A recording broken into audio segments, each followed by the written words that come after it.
How to change TikTok video privacy settings on your Android phone or your iOS phone in that context. I will use Android in this tutorial, but you can always follow the same step on iOS device as well. So without further ado, let's go.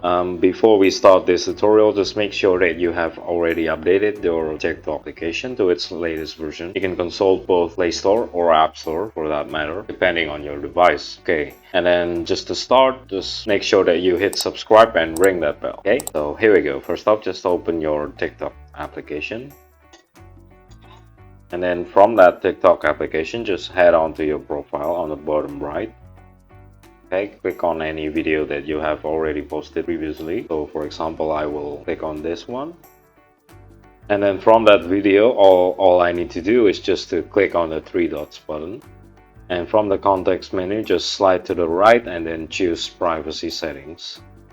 You can change your privacy settings here. So for example, you can toggle on and off a few options such as allowing comments, allowing do it, allowing stitch, and auto-generated captions, for example. You can also choose to your privacy settings, so you can choose everyone if you wanted the whole world to see your TikTok video, or only your friends, or only me, for example. And that's pretty much how you change your TikTok video privacy settings. If you find this tutorial to be helpful and you wanted to see more, please make sure that you hit subscribe, like, and comment down to our channel. If you have any suggestions or any topics that you want us at TechTricks to cover, also please put it on the comment section down below. So cheers, and until the next tutorial, YouTube. Bye.